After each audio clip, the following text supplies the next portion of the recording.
So good evening दोस्तों, hello friends. I'm Dr. Debashish. Once again I am back with a small video. ये जो छोटे videos हैं, these are introductory videos. और ये आप अगर बार बार देखोगे तो कुछ छोटे छोटे कॉन्सेप्ट्स आपके क्लियर होते चले जाएंगे. तो हम इस चैनल के माध्यम से, इस चैनल के थ्रू पूरा स्टडी तो पॉसिबल नहीं है, लेकिन उस चैप्टर की उस इंपॉर्टेंट चीजों को रिवाइज करते जाएंगे जो चीज आपको आगे जाके 11th या 12th स्टैंडर्ड में काफी यूजफुल रहेगा. जैसे लास्ट टाइम हमने डिस्कस किया था electric current. So what is electric current?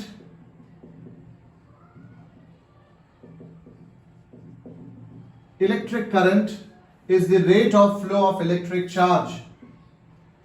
I is equals to Q by T. That is electric current.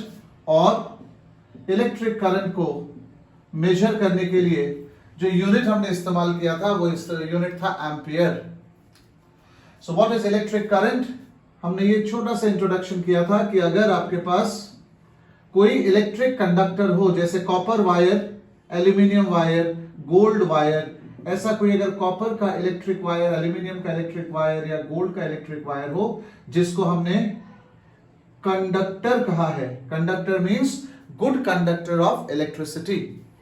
और उस गुड कंडक्टर में हमने बाहर से एक एक्सटर्नल सोर्स के जरिए कुछ वोल्टेज दे रखा है.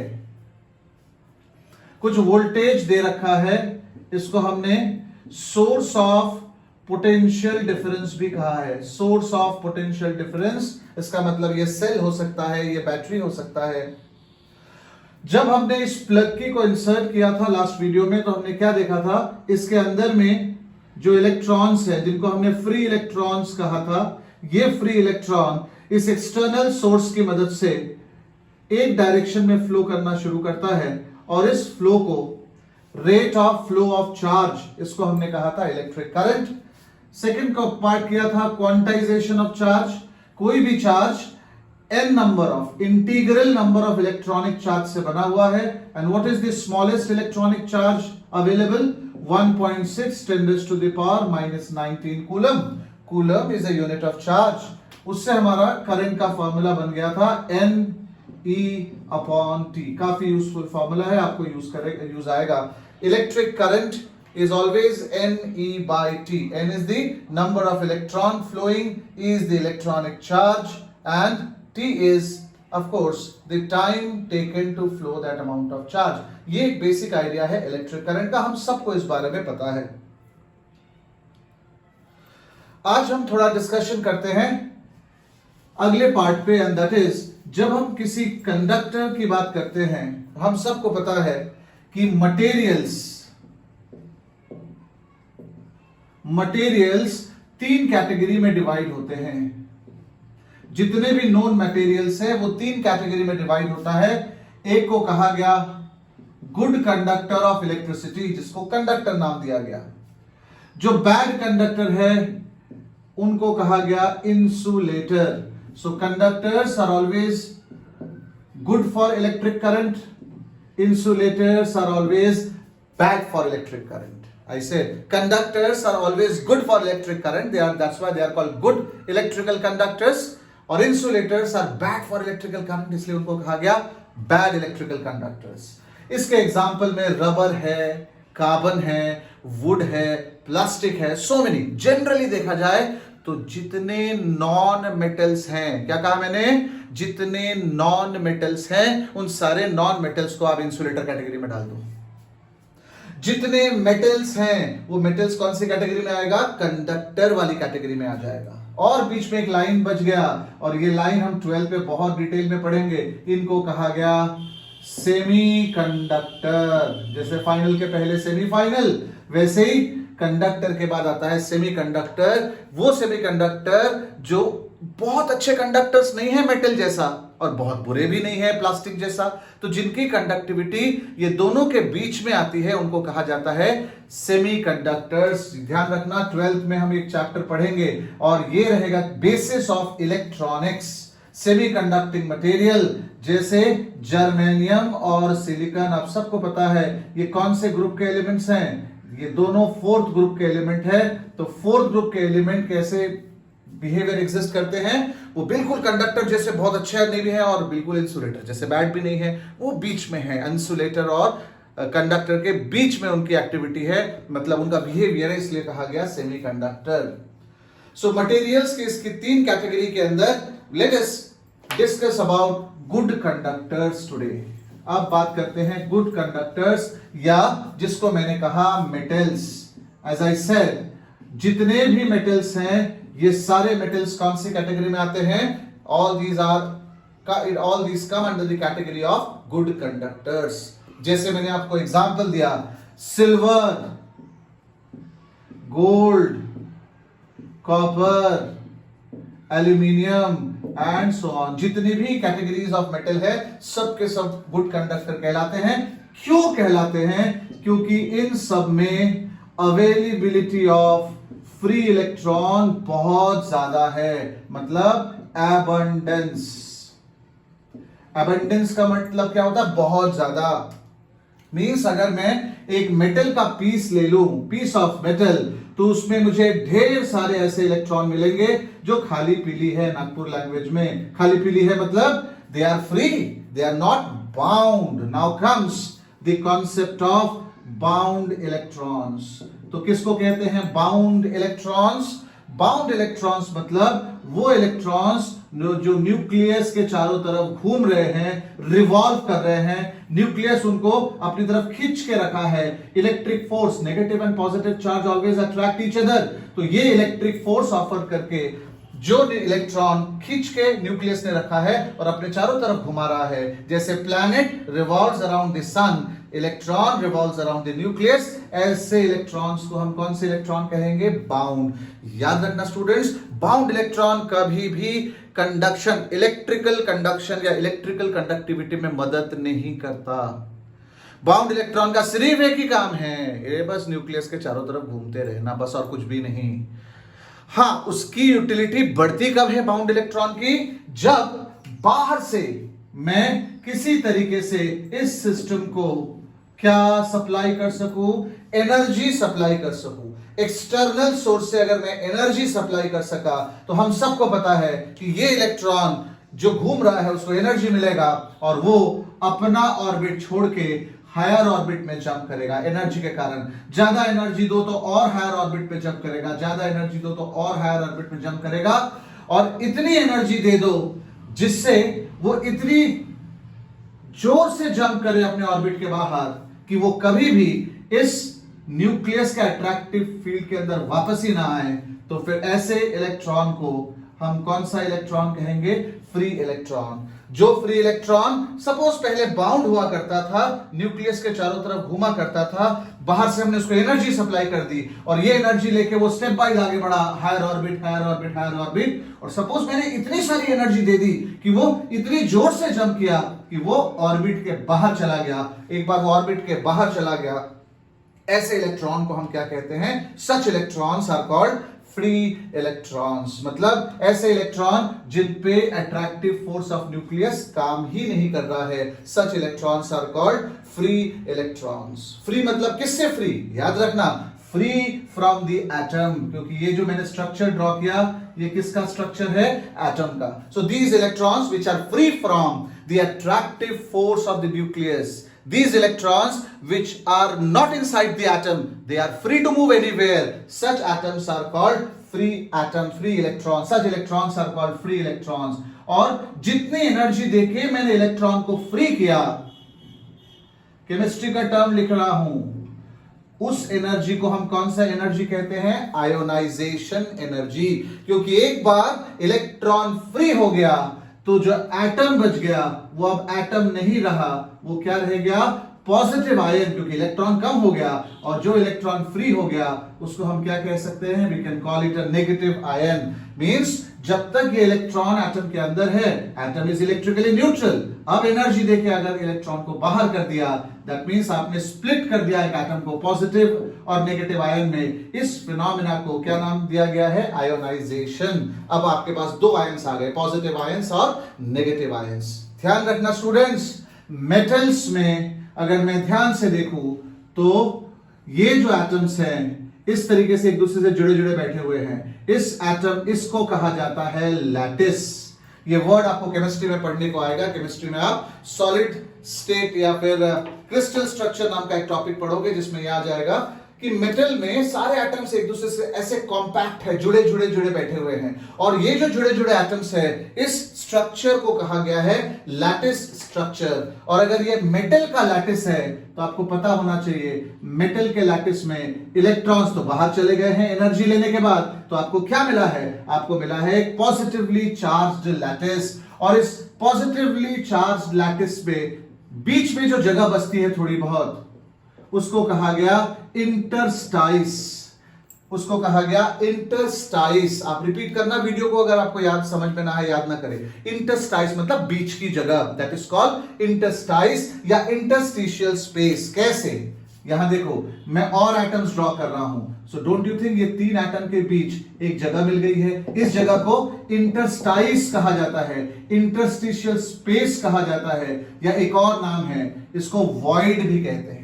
कहने का मतलब मेटल्स के अंदर ढेर सारे फ्री इलेक्ट्रॉन्स है, तो ये फ्री इलेक्ट्रॉन्स कहां पे है? तो जो एटम का लैटिस है, जो अब एटम नहीं रहा, अब आयन बन गया है, ये चार्ज्ड आयन का जो लैटिस है, उस लैटिस के बीच पे जो जगह है, उन जगहों पे वो इलेक्ट्रॉन घूमता रहता है, फ्रीली घूमता रहता है, इसलिए इनको क्या कहा गया? Free electron. मैंने जो कहा था थोड़ी देर पहले कि इलेक्ट्रॉन फ्री मतलब किससे फ्री? इलेक्ट्रॉन फ्री मतलब मेटल के बाहर नहीं, मेटल से बाहर नहीं आ रहा है। सपोज ये मेटल रॉड है तो फ्री इलेक्ट्रॉन मतलब थोड़ी ना ऐसे मेटल के बाहर जंप करके आ सकता है, नहीं, वो मेटल के अंदर ही है, तो घूम कहां रहा है? फ्री कहां पे है? ये जो स्पेस अवेलेबल है इंटरस्टिशियल स्पेस, वॉइड जो एटम्स या आयंस के बीच में जो वॉइड है, उस वॉइड में जगह मिल में उस जगह में घूमता रहता है इलेक्ट्रॉन, इसलिए इसको कहा गया फ्री इलेक्ट्रॉन। एक और खास बात, ये जो फ्री इलेक्ट्रॉन है, ये ध्यान रखना, फ्री इलेक्ट्रॉन जब मेटल के अंदर घूमता है, इस मोशन को कहा गया है random motion. Means free electrons always moves randomly inside a metal. इसका मतलब ध्यान से देखना, ये इलेक्ट्रॉन इधर भाग रहा है, ये इलेक्ट्रॉन इधर भाग रहा है, ये इलेक्ट्रॉन इधर भाग रहा है, ये इलेक्ट्रॉन ऐसे भाग रहा है, ये इलेक्ट्रॉन ऐसे भाग रहा है, तो हर एक इलेक्ट्रॉन का अपना अलग अलग डायरेक्शन है। अगर ये मेरा मेटालिक कंडक्टर है, इस मेटालिक कंडक्टर के अंदर बहुत सारे फ्री इलेक्ट्रॉन्स है, अंदर ढेर सारी जगह है एटम्स के बीच में, इंटरस्टिशियल स्पेस या वॉइड है, उन वॉइड में ये इलेक्ट्रॉन अपने मर्जी से घूम रहा है, अपने मर्जी से इधर उधर भाग रहा है। और ये जो इलेक्ट्रॉन अपनी मर्जी से इधर उधर भाग रहा है, इनकी जो स्पीड है, उस स्पीड को कहा गया रैंडम स्पीड। और ये रैंडम स्पीड का जो ऑर्डर ऑफ मैग्नीट्यूड है वो है 10⁵ metre per second. Very fast. 10⁵ just imagine 100 kilometre में मैं लिखूं 10⁵ को, तो ये कितना आ जाएगा? 100 किलोमीटर पर सेकेंड। जस्ट इमेजिन 100 किलोमीटर एक सेकेंड में। Just imagine the speed of electron. एक मेटल के अंदर फ्रीली घूमता हुआ इलेक्ट्रॉन एकदम रैंडम मूव करता है, और उसकी रैंडम वेलोसिटी बहुत ज्यादा होती है, बहुत ज्यादा मतलब बहुत ही ज्यादा, 100 किलोमीटर पर सेकेंड।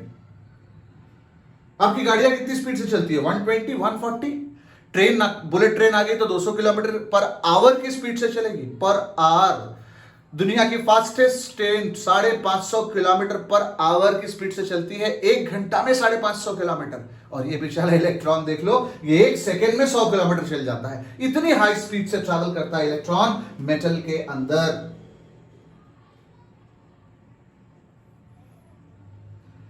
अब हम आगे बढ़ते हैं। अब सिचुएशन देखिए चेंज हो जाएगा।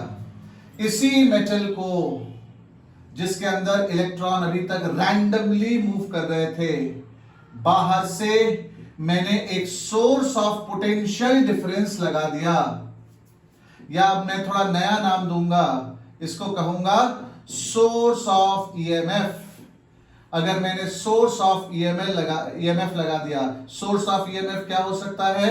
या तो वो सेल होगा या तो बैटरी होगा। बैटरी मतलब बहुत सारे सेल इकट्ठे को हम बैटरी कहते हैं। बहुत सारा सेल एक के बाद ज्वाइन करूं तो क्या मिल जाता है? बैटरी मिल जाता है। तो अगर मैंने इस कंडक्टर को, जिसके अंदर ढेर सारे फ्री इलेक्ट्रॉन्स है, ढेर मतलब बहुत सारे फ्री इलेक्ट्रॉन्स है, मिलियंस ऑफ फ्री इलेक्ट्रॉन्स है।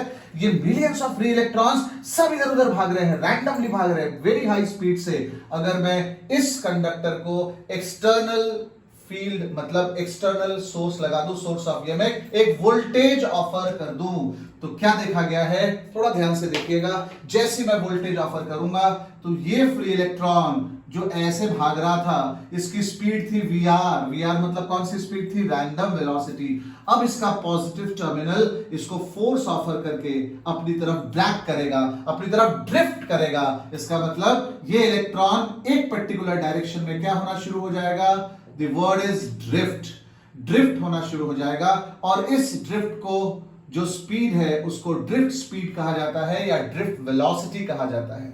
और ध्यान से देखेंगे तो क्या लगेगा, इलेक्ट्रॉन जा रहा था इधर, जैसे ही आपने इलेक्ट्रिक फील्ड स्विच ऑन किया, जैसे सेल लगाया, सेल के पॉजिटिव टर्मिनल ने उस नेगेटिवली चार्ज इलेक्ट्रॉन को अपनी तरफ खींचा, और खींचने के कारण अब ये इलेक्ट्रॉन इधर जाने की कोशिश तो कर रहा है लेकिन जा नहीं पा रहा है। वो किस तरफ ड्रिफ्ट हो रहा है, towards the positive terminal of the battery. मतलब यहां पे जितने भी फ्री इलेक्ट्रॉन्स थे, सारे फ्री इलेक्ट्रॉन्स अपना रैंडम नेचर छोड़ देंगे, अपना रैंडम बिहेवियर छोड़ देंगे। ऐसा जा रहा होगा, ऐसा जा रहा होगा, ऐसे जा रहा होगा, बिल्कुल जो रैंडम जा रहा था ऐसे जा रहा होगा। ये सारे बिहेवियर छोड़ देंगे और ये सब ड्रिफ्ट करना शुरू करेंगे, किस तरफ, towards the positive terminal of the battery. और इस स्पीड को कहा गया ड्रिफ्ट स्पीड। हमारे एग्जांपल में दो स्पीड्स आ गई इलेक्ट्रॉन की, एक रैंडम स्पीड और दूसरी ड्रिफ्ट स्पीड। रैंडम स्पीड का मैग्नीट्यूड 10⁵ मीटर पर सेकेंड और ड्रिफ्ट स्पीड का मैग्नीट्यूड हमने कैलकुलेट नहीं किया है, करना है। लेट अस कैलकुलेट कि अगर एक मेटालिक कंडक्टर जिसके अंदर बहुत सारे फ्री इलेक्ट्रॉन है, सब इधर उधर भाग रहे हैं, सबकी स्पीड रैंडम है, बहुत फास्ट भाग रहे हैं, ऐसे कंडक्टर को अगर मैं बाहर से सोर्स लगा दूं या सेल लगा दूं, तो ये सोर्स और सेल के कारण आपके सारे इलेक्ट्रॉन को ऐसा अट्रैक्शन मिलेगा टुवर्ड्स द पॉजिटिव टर्मिनल, साथ साथ ये नेगेटिव टर्मिनल इसको रिपेल भी करेगा, तो इसके कारण इसको एक स्पीड मिलेगा, जिस स्पीड को हमने क्या नाम दे दिया है, drift speed. Let us calculate ये जो ड्रिफ्ट स्पीड है इसका मैग्नीट्यूड कितना है, क्योंकि हमें पता है यही ड्रिफ्ट स्पीड, ये जो मोशन है इलेक्ट्रॉन का, यही इलेक्ट्रॉन का मोशन आपको क्या देगा, electric current. You know the systematic flow of electron in a conductor gives you electric current. तो कहीं ना कहीं ये ड्रिफ्ट वेलोसिटी और इलेक्ट्रिक करंट आपस में रिलेटेड होने चाहिए, आपस में कनेक्टेड होने चाहिए। तो अगर मैं आपको जस्ट 1 मिनट के लिए छोड़ता हूं ब्लैक बोर्ड व्हाइट बोर्ड के साथ कि हमने अभी तक क्या क्या कर लिया। हमने स्टार्ट किया कि एक गुड कंडक्टर, जिसको हम इलेक्ट्रिक गुड कंडक्टर कह रहे हैं, एक गुड कंडक्टर ऑफ इलेक्ट्रिसिटी, ये गुड कंडक्टर क्यों कहलाता है, तो हमने क्या देखा, एक मेटल गुड कंडक्टर इसलिए कहलाता है, या कोई भी गुड कंडक्टर इसलिए कहलाता है क्योंकि उसके अंदर जो एटम्स है, उस एटम के अंदर के जो बाउंड इलेक्ट्रॉन्स है, राइट साइड ध्यान दीजिएगा, एटम के अंदर के जो बाउंड इलेक्ट्रॉन्स है उनको बाहर से हम क्या सप्लाई करते हैं, एनर्जी। और ये एनर्जी सप्लाई होने के कारण इलेक्ट्रॉन्स अपने आप को फ्री करता है, ऊपर के ऑर्बिट में जंप करता है और कभी फ्री भी हो जाता है। जब उसको उतनी एनर्जी मिलती है, उस एनर्जी को क्या कहा हमने, आयोनाइजेशन एनर्जी। तो जैसे इलेक्ट्रॉन को आयोनाइजेशन एनर्जी मिला, इलेक्ट्रॉन जंप करके अपने आप को फ्री कर लिया, और फ्री करने के बाद आपका एटम जो इलेक्ट्रिकली न्यूट्रल था, अब वो न्यूट्रल नहीं रहा, आपका एटम दो हिस्सों में डिवाइड हो गया, positive ion and negative ion. क्योंकि हमारी दी हुई एनर्जी ने एटम को दो पार्ट में डिवाइड किया, पॉजिटिव आयन और नेगेटिव आयन, इसलिए इस एनर्जी को हमने क्या कहा, आयनाइजेशन एनर्जी। तो इस आयनाइजेशन एनर्जी के कारण मेटल्स के अंदर के मिलियंस ऑफ इलेक्ट्रॉन्स अपने आप को फ्री करते हैं, और ये इलेक्ट्रॉन अगर फ्री हो गए तो अब जो बच गया वो एटम तो रहा नहीं, वो पॉजिटिवली चार्ज पार्टिकल रह गए, पॉजिटिवली चार्ज आयन। और मेटल में इस स्ट्रक्चर को, इस सिस्टमैटिक स्ट्रक्चर को, क्रिस्टल स्ट्रक्चर को हम लैटिस कहते हैं। तो मेटल के अंदर पॉजिटिवली चार्ज लैटिस होता है जो पॉजिटिवली चार्ज आयन से बना है, और इन्होंने सबने अपने अपने इलेक्ट्रॉन फ्री कर दिया है। क्वेश्चन ये आता है कि इलेक्ट्रॉन है कहां पे, तो हमने क्या बात किया, इन एटम्स के बीच में जो इंटरस्टिशियल स्पेस है, इंटरस्टाइस या वॉइड है, उस वॉइड, उस जगह के अंदर ये इलेक्ट्रॉन घूमते रहते हैं, और कितनी स्पीड से घूमते हैं, तो एक्सपेरिमेंटली ये पता किया गया, उनकी स्पीड होती है 100 किलोमीटर 1 सेकंड में, वेरी हाई स्पीड। ये इलेक्ट्रॉन देखो रैंडमली घूम रहे हैं, फिर हमने ये किया कि ये रैंडम स्पीड में घूमने वाले इलेक्ट्रॉन को अगर मैं बाहर से किसी सेल या बैटरी से कनेक्ट कर दूं तो क्या होगा, जैसी सेल या बैटरी से मैं कनेक्ट करूंगा इमीडिएटली ये इधर उधर भागने वाले जितने भी इलेक्ट्रॉन्स हैं, ये इधर उधर भागने वाले इलेक्ट्रॉन्स एक सिस्टमैटिकली एक डायरेक्शन में फ्लो करने लगेंगे, और इस एक डायरेक्शन में फ्लो करने वाले जो चार्जेस है यही तो इलेक्ट्रिक करंट प्रोड्यूस करेगा। Electric current is capital I. लेकिन एक और चीज मैंने इंट्रोड्यूस किया कि अब ये जो इलेक्ट्रॉन जो बिल्कुल डिसोबीडिएंट थे, यहां पे इलेक्ट्रॉन बिल्कुल डिसोबीडिएंट थे, अब ये इलेक्ट्रॉन ओबीडिएंटली एक तरफ फ्लो कर रहे हैं। इस ओबीडिएंट फ्लो को जो स्पीड दिया हमने उसको कहा ड्रिफ्ट स्पीड। अब हमें ये देखना है कि ये जो ड्रिफ्ट स्पीड है, ड्रिफ्ट वेलोसिटी है, और ये जो इलेक्ट्रॉन है ये किस तरीके से ड्रिफ्ट वेलोसिटी, ड्रिफ्ट स्पीड ये किस तरीके से करंट से रिलेटेड है। ड्रिफ्ट स्पीड और drift velocity, how it is related to current.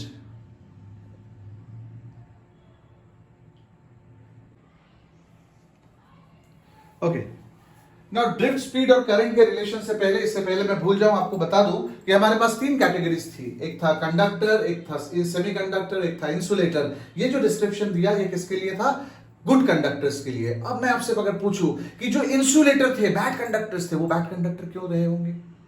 जरूर वो बैड कंडक्टर इसलिए रहे होंगे क्योंकि उनके अंदर ये नहीं रहा होगा, ये मतलब फ्री इलेक्ट्रॉन। सो मटेरियल जिसके अंदर फ्री इलेक्ट्रॉन एग्जिस्ट ही नहीं करता उनको हम कहते हैं बैड कंडक्टर, और जिनके अंदर प्लेंटी है, अबंडेंस है, उनको क्या कहा जाता है, गुड कंडक्टर। अब कुछ जैसे एग्जांपल लेते हैं, let us take an example of plastic rod. तो प्लास्टिक रॉड के अंदर फ्री इलेक्ट्रॉन नहीं होने का क्या रीजन है? बड़ा सिंपल सा रीजन है कि प्लास्टिक रॉड को अगर आपने एक्सटर्नल सोर्स से एनर्जी दिया तो उसमें जो इलेक्ट्रॉन हैं वो इतने टाइटली बाउंड होते हैं अपने न्यूक्लियस से, इतना ज्यादा अट्रैक्टिव फोर्स रहता है कि ये इलेक्ट्रॉन अपने आप को फ्री कर ही नहीं पाता। तो याद रखना, गुड कंडक्टर्स ऐसे मटेरियल्स हैं जिनमें electrons are weakly attached to the atom, and bad conductor insulators are those materials जिनमें आपका electron is tightly attached to the atom. दूसरी और एक और बात कि भाई ये आयनाइजेशन एनर्जी जो मैं बोल रहा हूं बाहर से दिया, कहां से दिया? तो आपको पता होगा मेटल्स जो है हमेशा सराउंडिंग से एनर्जी अब्सॉर्ब कर रहा है। हमारे सराउंडिंग में ढेर सारी एनर्जी है, हमारे एटमॉस्फेयर में, वहां से वो एनर्जी अब्सॉर्ब कर रहा है, हीट एनर्जी अब्सॉर्ब कर रहा है, रेडिएशन से एनर्जी अब्सॉर्ब कर रहा है, बहुत सारी एनर्जी हमेशा अब्सॉर्ब कर रहा है। जैसे ये आप कोई भी मेटल, जैसे बोर्ड का ये जो बोर्ड है, इसका जो फ्रेम है, फ्रेम में मेटल है, ये मेटल जो है ये कहां से एनर्जी अब्सॉर्ब कर रहा है? ये गुड कंडक्टर है क्योंकि सराउंडिंग से एनर्जी अब्सॉर्ब कर रहा है। ये जो मेरे कड़ा पहन रखा है ये भी मेटल है, ये क्या कर रहा है, सराउंडिंग से एनर्जी अब्सॉर्ब कर रहा है, और ये एनर्जी कंटिन्यूअसली अब्सॉर्ब करके अपने इलेक्ट्रॉन्स को क्या बना रहा है, फ्री। ऐसे मटेरियल्स जो सराउंडिंग से एनर्जी अब्सॉर्ब करके अपने इलेक्ट्रॉन्स को फ्री कर सकता है, ऐसे मटेरियल्स को हम क्या कहेंगे, good conductors. So let us now discuss about this drift velocity. So it is a very new concept, थोड़ा सा ध्यान दीजिएगा। यहां तक हो सकता है आपने चीजें पढ़ी हुई हो 10th स्टैंडर्ड में या उससे पहले भी पढ़ी हुई हो। अब हम बात करते हैं drift velocity. A very good concept coming up for you, और ये आपको नीट, जेईई या कॉम्पिटिटिव एग्जाम कोई भी नेचर का उसमें काफी काम में आएगा, ड्रिफ्ट वेलोसिटी। और ड्रिफ्ट स्पीड कहूंगा, या इसको आप वेक्टर फॉर्म में वेलोसिटी भी कह सकते हो। ड्रिफ्ट स्पीड और drift velocity denoted by VD. शुरू करते हैं। So let us take a conductor, एक पीस ऑफ वायर लेते हैं, metallic wire. Let us take a copper wire, let us take a copper wire. और जैसे कि हम सबको पता है ये कॉपर वायर गुड कंडक्टर होने के कारण इसके अंदर ढेर सारे क्या होंगे, फ्री इलेक्ट्रॉन्स। जैसे कि हमको यह भी पता है कि ये फ्री इलेक्ट्रॉन्स वैसे देखा जाए तो किस डायरेक्शन में फ्लो कर रहे हैं, एब्सोल्युटली रैंडम डायरेक्शन में फ्लो कर रहे हैं, ऐसे रैंडम डायरेक्शन में फ्लो कर रहे हैं। और उसकी रैंडम स्पीड कितनी है, 10⁵ मीटर पर सेकेंड, मतलब 100 किलोमीटर पर सेकेंड, वेरी फास्ट। और क्योंकि ये रैंडम मूव कर रहे हैं इसीलिए किसी एक डायरेक्शन में नेट फ्लो ऑफ चार्ज, थोड़ा इनलार्ज कर लेना अगर मेरा राइटिंग छोटा है तो, net flow of charge in any particular direction, net flow of charge in any particular direction is 0, and that is why the current right now is 0। इसका मतलब जब आप किसी मेटल को, जब आप किसी मेटालिक वायर को बिना कोई सोर्स से कनेक्ट किए, बिना किसी इलेक्ट्रिक एनर्जी वाले सोर्स से कनेक्ट किए हुए ऐसे ही छोड़ देते हो, तो इसके अंदर के इलेक्ट्रॉन मूव तो भले ही करते हैं, लेकिन ये मूवमेंट के कारण करंट प्रोड्यूस नहीं होता। मतलब random motion of electron can never produce current in a conductor. Why? Because the net flow of charge in any particular direction is zero. मतलब इसमें से 10 इलेक्ट्रॉन उधर जा रहे हैं तो 10 इलेक्ट्रॉन इधर आ रहे होंगे, 10 इलेक्ट्रॉन ऊपर जा रहे हैं तो 10 इलेक्ट्रॉन नीचे जा रहे होंगे। तो ये सारे इलेक्ट्रॉन्स एक दूसरे के मैग्नीट्यूड को, एक दूसरे के इफेक्ट को कैंसिल करते हैं। That is why what is the total current? अगर रैंडम स्पीड की बात करें तो total current is zero. Understood?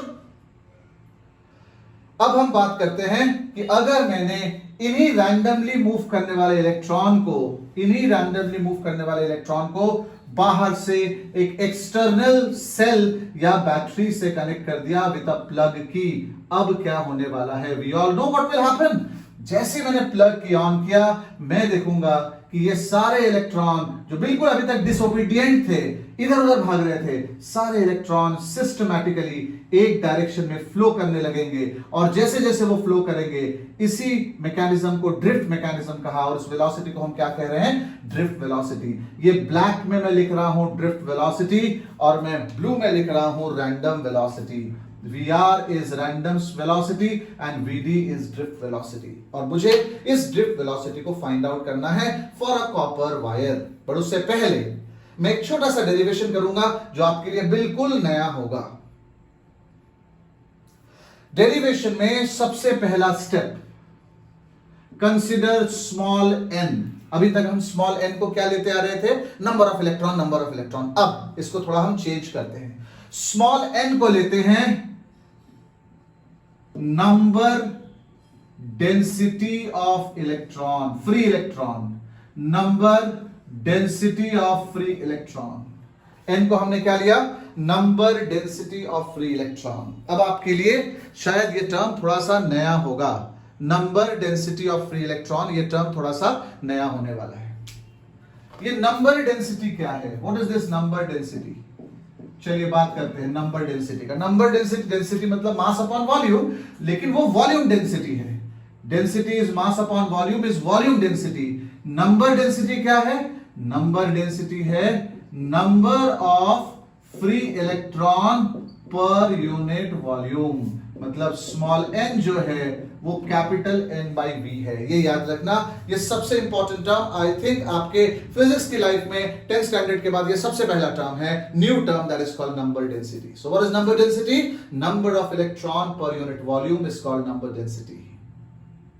And that n, number of electron per unit volume, ये हमारे को VD निकालने में बड़ी मदद करेगा। कैसे मदद करेगा? थोड़ा ध्यान दें। मैंने इस कंडक्टर के अंदर एक रीजन कंसीडर कर लिया, ध्यान से देखिएगा, एक रीजन कंसीडर कर लिया। आपको दिखाई दे रहा होगा कैसा रीजन है ये? Cylindrical region. मैंने एक सिलिंड्रिकल रीजन कंसीडर कर लिया, ऐसा सिलिंड्रिकल रीजन जिसका लेंथ है small l, and area of cross section है A। ऐसा रीजन जिसका लेंथ है small l and area of cross section है कैपिटल A, दिखने में सिलेंडर जैसा। A is the cross sectional area, L is the length. तो ऐसे छोटे से वॉल्यूम में ये जो मैंने सिलेंडर कंसीडर किया, इस सिलेंडर का वॉल्यूम कैसे निकालूंगा? हम सबको पता है सिलेंडर का वॉल्यूम मतलब area of cross section into length. Cylinder का वॉल्यूम मतलब area of cross section into length. और अगर ये सही है तो फिर ये जो नंबर डेंसिटी ऑफ इलेक्ट्रॉन, इसके अंदर भी तो इलेक्ट्रॉन भरे पड़े हैं, तो number of density of electron को क्या लिख सकता हूं? Number of electron upon area into length.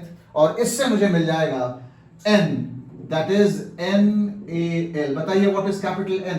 Capital N क्या हुआ? It is the total number of free electrons available in this volume of conductor. ये वॉल्यूम के अंदर कितने सारे फ्री इलेक्ट्रॉन हैं? इतने सारे फ्री इलेक्ट्रॉन हैं, NaL, that is the number of free electron in that particular volume. हम क्या डिराइव कर रहे हैं? हम ड्रिफ्ट वेलोसिटी डिराइव कर रहे हैं। और इस ड्रिफ्ट वेलोसिटी को डिराइव करने के लिए हम शुरू करेंगे करंट से। आपको बताइए करंट, व्हाट इज करंट? इससे पहले हमने लिखा है current is rate of flow of charge, और आगे लिखा है करंट इज Ne/T, लेकिन इस डेरिवेशन में स्मॉल n तो कुछ और रिप्रेजेंट कर रहा है, नंबर डेंसिटी है, तो हम क्या लिखेंगे, कैपिटल Ne/T। तो करंट का मतलब क्या होगा, current will be capital Ne/T। और अगर करंट कैपिटल Ne/T है और n का वैल्यू कितना निकाला अपन ने, NaL, n is number density, n is number density. तो आप ये बताइए, अब मैं करंट के एक्सप्रेशन में अगर ये सब्स्टिट्यूट कर दूं तो ये आ जाएगा n, ये आ जाएगा a, ये आ जाएगा l, ये आ जाएगा t, है ना, e अपॉन डिनोमिनेटर में क्या आ जाएगा, t। I is equals to NaLE/T।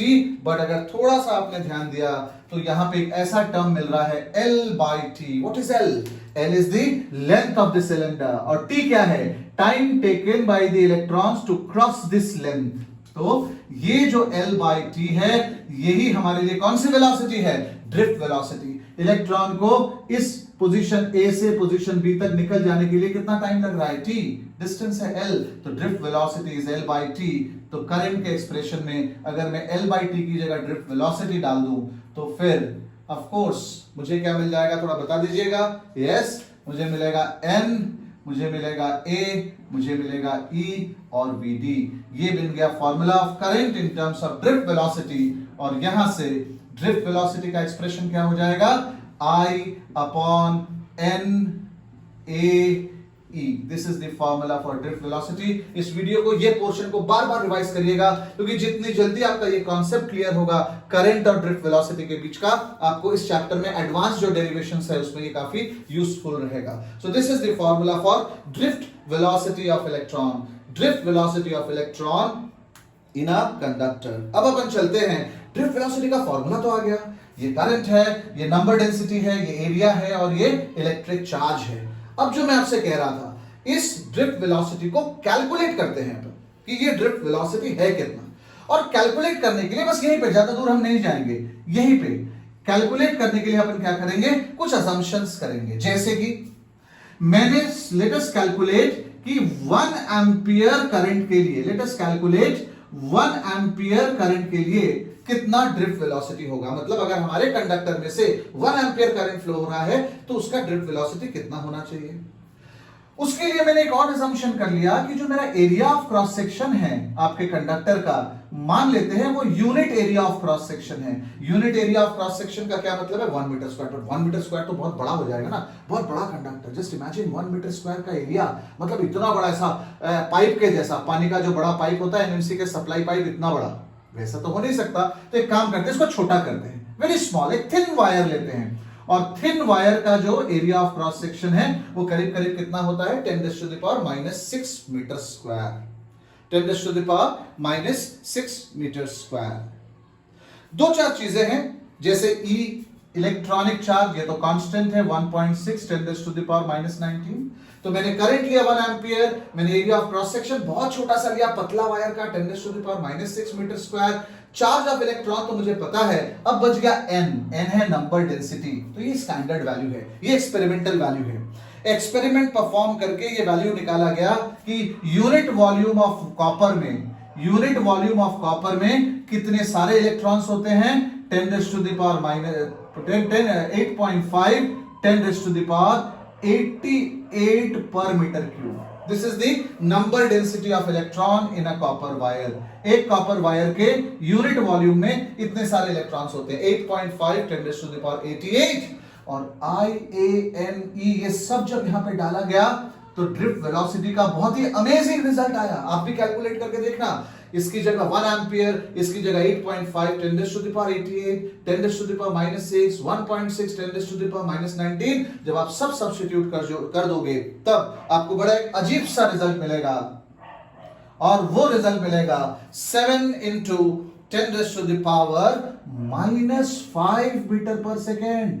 जब आप इसको प्रॉपर यूनिट्स में, समझने वाले यूनिट्स में लेके जाओगे तो आपको पता चलेगा ये है 0.07 मिलीमीटर पर सेकेंड। मतलब क्या हुआ, मतलब ये हुआ कि आपकी ड्रिफ्ट स्पीड जो है वो रैंडम स्पीड से कितनी कम है। यहां पे देखिए आप, 10⁻5 था रैंडम, और ड्रिफ्ट स्पीड सिर्फ और सिर्फ कितनी आ रही है, यस ऑर्डर क्या आ रहा है इसका? ये ऑर्डर आ रहा है 10⁻⁴ देखा जाए तो -5 मीटर पर सेकेंड। मतलब इसका अगर वैल्यू देखा जाए, ऑर्डर देखा जाए तो 0.01 मिलीमीटर पर सेकेंड। मतलब random speed is very high speed, that is fast, whereas drift speed is a very slow speed। लेकिन स्टूडेंट्स ये ध्यान रखना, हमारे लिए काम की स्पीड कौन सी है? रैंडम स्पीड हमारे काम की नहीं है, हमारे लिए काम की कौन सी है? Drift speed. मतलब हमने जो सोचा था वो एकदम गलत हो गया। हमने सोचा था कि भाई वो लाइट है, आपको तो नहीं दिख रहा है। हमने सोचा था कि स्विच और लाइट में क्या कनेक्शन है। देखो अभी से मैं बता देता हूं, जैसे ही मैंने लाइट स्विच ऑफ किया, लाइट ऑफ, स्विच ऑन किया, लाइट ऑन। इसका मतलब स्विच ऑन करने में और लाइट के ऑन होने में जरा सा भी वक्त नहीं लगता। लेकिन हमने जो पढ़ा वो तो कुछ और ही है कि अगर मैंने स्विच को ऑन किया तो हमारा इलेक्ट्रॉन को कोई जल्दी नहीं है, वो धीरे धीरे धीरे धीरे ड्रिफ्ट होगा, क्योंकि उसकी ड्रिफ्ट स्पीड कितनी है? सिर्फ 0.01 मिलीमीटर पर सेकेंड। तो ऐसा तो कभी नहीं हुआ ना कि मैंने स्विच ऑन किया फिर वेट किया कि भाई करंट जाएगा धीरे धीरे धीरे धीरे और लाइट को ऑन करेगा। नेवर। हमने स्विच ऑन किया, लाइट जला। मतलब कहीं ना कहीं अंडरस्टैंडिंग में कुछ कॉन्ट्राडिक्शन है। कॉन्ट्राडिक्शन है कि हमारी ड्रिफ्ट स्पीड जो करंट प्रोड्यूस कर रहा है, ध्यान देना, हमारा ड्रिफ्ट स्पीड जो करंट प्रोड्यूस कर रहा है वो बहुत ही स्लो है, लेकिन करंट इतना स्लो नहीं है। कहीं ना कहीं हम सब ने पढ़ा है that current flow moves with the speed of light. Current light की स्पीड से ट्रैवल करता है, बट ये तो कुछ और ही है। करंट को ले जाने वाला जो चार्ज है वो चार्ज तो इतना स्लो है जिसकी हद नहीं है, बस मिलीमीटर पर सेकंड में वो ट्रैवल करता है, वेरी वेरी स्लो। तो अपन कहां पे गलत कर रहे हैं या अपन कहां पे गलत हो रहे हैं? इसमें कोई गलती नहीं है, गलती हमारे समझने में है। जस्ट अंडरस्टैंड, हमारा प्लग की ऑन होते साथ ये कॉर्नर का जो इलेक्ट्रॉन है वो ड्रिफ्ट करना शुरू हुआ। कितनी स्पीड से ड्रिफ्ट कर रहा है? 10⁻⁻⁵ मीटर पर सेकेंड। तो इसका ये मतलब नहीं है कि अगर मैंने यहां पे, ये कंडक्टर है, सपोज ये कंडक्टर को मैंने यहां से हटा दिया, सपोज मैंने ये कंडक्टर को यहां से हटा दिया और इस कंडक्टर की जगह यहां पे एक बल्ब कनेक्ट कर दिया, बी इज योर बल्ब। तो ऐसा बिल्कुल भी नहीं है कि ये नेगेटिव टर्मिनल से जो इलेक्ट्रॉन निकल रहा है वही इलेक्ट्रॉन धीरे धीरे धीरे धीरे धीरे जाके बल्ब को ऑन करेगा और फिर वापस यहां पे आएगा। No, it is not like that. Actually ये पूरा जो वायर है वो पूरा wire is full of negatively charge electron. यहां से यहां तक बल्ब के अंदर सब पूरा भरा हुआ है, पूरा नेगेटिव चार्ज इलेक्ट्रॉन। मतलब हो सकता है जैसे ही आपने स्विच ऑन किया तो ये नेगेटिव टर्मिनल का पहला इलेक्ट्रॉन कितनी स्पीड से आगे बढ़ा? इतनी स्पीड से आगे बढ़ा, 0.01। लेकिन सिर्फ अकेला नहीं, ये जितनी भी लाइन से इलेक्ट्रॉन है जैसे स्विच ऑन किया तुरंत वो आगे बढ़े और भले उसकी स्पीड कम होगी, लेकिन एक इलेक्ट्रॉन जैसे यहां से निकला तुरंत पॉजिटिव टर्मिनल में एक इलेक्ट्रॉन वापस आ गया। मतलब वही इलेक्ट्रॉन पूरा कैरी नहीं कर रहा है, ये सारे इलेक्ट्रॉन सीरीज में जो लगे हुए हैं एक के बाद एक पुश करते हुए दे आर कैरिंग करंट। इसीलिए current flows with a very very high speed. Current flows with a very very high speed because एक अकेला इलेक्ट्रॉन आपका करंट कैरी नहीं कर रहा है। ऐसे बहुत सारे इलेक्ट्रॉन एक दूसरे जुड़े हैं और ये सारे इलेक्ट्रॉन ऐसे सीरीज में ट्रेन के डब्बे जैसा एक दूसरे को मूव करवा रहे हैं। जैसे इंजन खींचता है तो डब्बा एक साथ, ऐसा थोड़ी कि इंजन की स्पीड अलग है डब्बे की स्पीड अलग है। इंजन और डब्बा एक ही स्पीड में ट्रैवल करता है। It is something like that, all electrons are connected to each other. जैसे ही पहला इलेक्ट्रॉन सेल से बाहर निकला, इमीडिएटली सेल के दूसरी तरफ दूसरा इलेक्ट्रॉन आ गया। मतलब ये जुड़े हुए हैं, इसलिए ऐसा ट्रेन के जैसा ये ट्रैवल करते रहते हैं। That's why they travel with a very very high speed. Not electron but current travel with a very very high speed. So which speed is greater, random और ड्रिफ्ट? ऑलवेज रिमेंबर, रैंडम तो kilometre per second में है, 100 kilometre per second, लेकिन drift speed is very slow. And what is that slow speed? It is only 10⁵ metre per second, मतलब millimetre, 0.01 millimetre पर second. So that is the basic idea of current and drift velocity. अच्छा, ये formula और भी important है.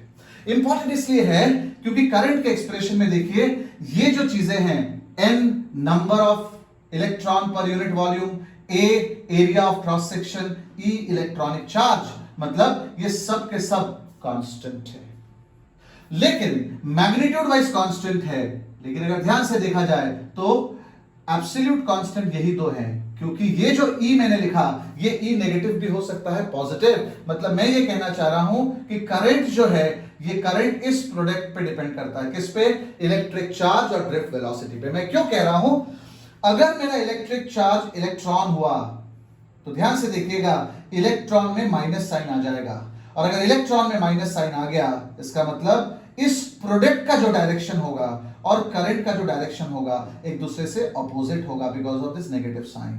और अगर कहीं मेरा करंट पॉजिटिव चार्ज के कारण है तो ये प्लस हो जाएगा, और अगर ये प्लस हुआ तो मैं क्या कंक्लूड करूंगा कि जिस डायरेक्शन में आपका पॉजिटिव चार्ज मूव कर रहा है उसी डायरेक्शन में करंट। ये बहुत इंपॉर्टेंट चीज है, जनरली बुक में नहीं मिलेगा आपको कि भाई करंट का डायरेक्शन कैसे। मुझे किसी ने मैसेज किया था कि करंट का डायरेक्शन, आपके सीनियर बैच में से, करंट का डायरेक्शन कैसे डिसाइड होता है, तो हम बोल देते हैं कि भाई करंट का डायरेक्शन मतलब इलेक्ट्रॉन के ऑपोजिट, बट कैसे, उस फॉर्मूले से प्रूव होता है।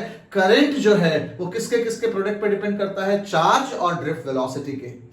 तो अगर चार्ज नेगेटिव है तो उसकी ड्रिफ्ट वेलोसिटी करंट के डायरेक्शन से उल्टा होगा, चार्ज पॉजिटिव है तो उसकी ड्रिफ्ट वेलोसिटी करंट के डायरेक्शन जितना होगा। That is why we say conventional current flows in the direction of positive charge and आपका conventional current oppositely flows to the direction of electron. Electron flows from negative to positive, conventional current flows from positive to negative. So I stop here. I hope you have like this. बार बार देखिए, concepts आपको धीरे धीरे समझ में आने लगेंगे। Till I post the next video, bye bye, take care, stay home, stay safe, thank you.